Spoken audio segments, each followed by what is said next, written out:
ഇതേ നമ്മുടെ കടും പായസം തയ്യാറായിട്ടുണ്ട്. കണ്ടോ, നമ്മുടെ അമ്പലത്തിൽ നിന്നൊക്കെ കിട്ടുന്ന അതേ കൺസിസ്റ്റൻസിയിൽ നമുക്ക് കിട്ടിയിട്ടുണ്ട്.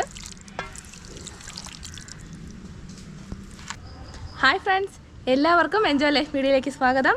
അപ്പോൾ നമ്മുടെ കർക്കിടക മാസം ആയതുകൊണ്ട് ഇന്ന് ഞാൻ ചെയ്യാൻ പോകുന്നത് നമുക്ക് അമ്പലത്തിൽ നിന്നൊക്കെ കിട്ടുന്ന കടും പായസം ഇല്ലേ, നല്ലൊരു കടും പായസത്തിൻ്റെ വീഡിയോ ആയിട്ടാണ് ഞാൻ ഇന്ന് വന്നിട്ടുള്ളത്. സ്കിപ്പ് ചെയ്യാതെ മുഴുവനും കാണണം. നമുക്ക് എങ്ങനെയാണ് ചെയ്യുന്നതെന്ന് നോക്കാം.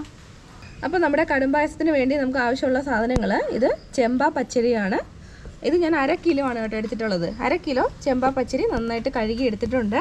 പിന്നെ നമുക്ക് ആവശ്യമുള്ളത് നെയ്യാണ്, പിന്നെ കുറച്ച് ഉണക്കമുന്തിരി, പിന്നെ നമുക്ക് വേണ്ടത് ചുക്കുപൊടിയാണ്.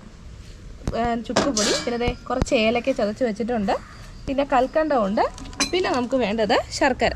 നല്ല 1 തരം മറയൂർ ശർക്കരയാണ് ഞാൻ എടുത്തിട്ടുള്ളത്. അപ്പോൾ ആദ്യം നമ്മൾ ചെയ്യേണ്ടത് നമ്മുടെ ശർക്കര ഒന്ന് പാനി കാച്ചി എടുക്കാം. കുറച്ച് വെള്ളം ഒഴിച്ചിട്ട് ശർക്കര നമ്മൾ ആദ്യം തന്നെ ഒന്ന് പാനി കാച്ചി എടുക്കാം. അപ്പോൾ ശർക്കര അവിടെ നിന്ന് ഉരുകുന്ന സമയം കൊണ്ട് നമുക്ക് നമ്മുടെ അരി ഒന്ന് വേവിച്ചെടുക്കാം. അപ്പോൾ അതിന് വേണ്ടിയിട്ട് ചുവട് കട്ടിയുള്ള ഒരു ഉരുളി ഞാൻ വെച്ചിട്ടുണ്ട്. അതിലേക്ക് കുറച്ച് വെള്ളം ഒഴിച്ചിട്ടുണ്ട്. വെള്ളം ഒന്ന് തിളക്കട്ടെ. നമ്മുടെ ശർക്കര ഇവിടെ നിന്ന് ഉരുകുന്നുണ്ട്.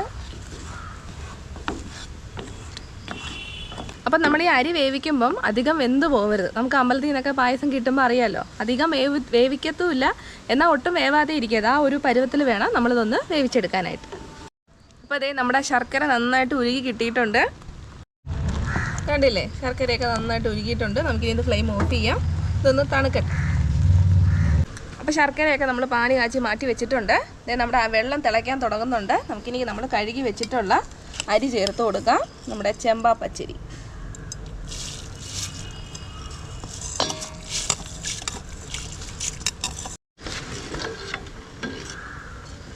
ഇനി അരി ഇതിനകത്ത് കിടന്ന് ഒന്ന് വെന്ത് വരട്ടെ. ഒരുപാട് വെന്ത് പോകരുത്, കുറച്ചൊന്ന് വെന്ത് കിട്ടിയാൽ മതി. അപ്പം നമ്മുടെ അരിയൊക്കെ വെള്ളമൊക്കെ നന്നായിട്ട് വറ്റി ഒരു 1/4 പരുവം വെന്തിട്ടുണ്ട്. ഈ അരി എടുക്കുവാണെങ്കിൽ കുറച്ച് കൂടുതൽ വേവിക്കണം കേട്ടോ. നല്ല വേവുണ്ട്. നമ്മൾ സാധാരണ പായസത്തിന് എടുക്കുന്ന അരി പോലല്ല, കുറച്ചധികം സമയം ഒന്ന് വേവിക്കാം.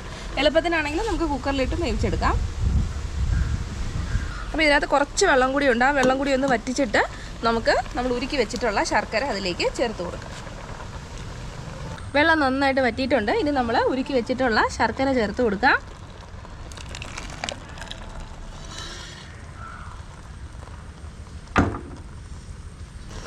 ഇനി നമുക്ക് നന്നായിട്ടൊന്ന് മിക്സ് ചെയ്ത് കൊടുക്കാം.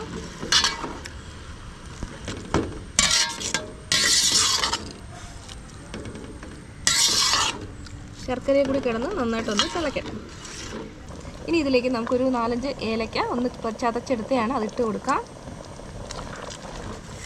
നമുക്ക് കുറച്ച് ഉണക്കമുന്തിരി ചേർത്ത് കൊടുക്കാം.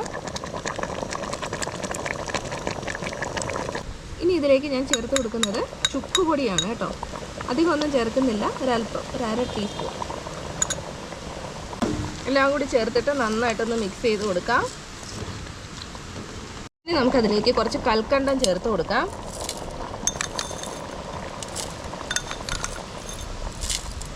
ഒരു 3 ടീസ്പൂൺ കൽക്കണ്ടം. ഇനി നമുക്ക് നെയ്യ് ചേർത്ത് കൊടുക്കാം. ഞാനിപ്പോൾ ഒരു 2 ടീസ്പൂൺ നെയ്യാണ് ചേർത്ത് കൊടുക്കുന്നത്. നന്നായിട്ട് ഇളക്കുക. അപ്പോൾ നമ്മുടെ പായസം, കടും പായസം റെഡി ആയിട്ടുണ്ട്. കണ്ടില്ലേ, വെള്ളമൊക്കെ നന്നായിട്ട് നമ്മുടെ ശർക്കര പാനി കിടന്ന് നന്നായിട്ട് കുറുകി വന്നിട്ടുണ്ട്. അപ്പോൾ ഇനി അവസാനം കുറച്ച് നെയ്യ് കൂടി നമുക്ക് അതിലേക്ക് ഒഴിച്ചു കൊടുക്കാം. ഒരു 2 ടീസ്പൂൺ നെയ്യ് കൂടി ഞാൻ ചേർക്കുന്നുണ്ട്. ഈ പാൻ അടുപ്പത്തേക്ക് വെച്ചിട്ട് അതിലേക്ക് കുറച്ച് നെയ്യ് ഒഴിച്ചു കൊടുക്കാം.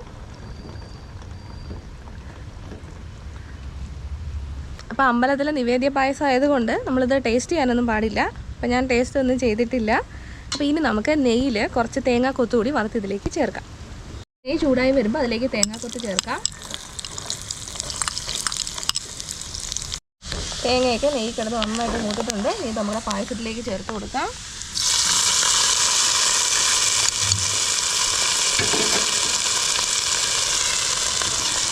എല്ലാം കൂടി നന്നായിട്ടൊന്ന് മിക്സ്.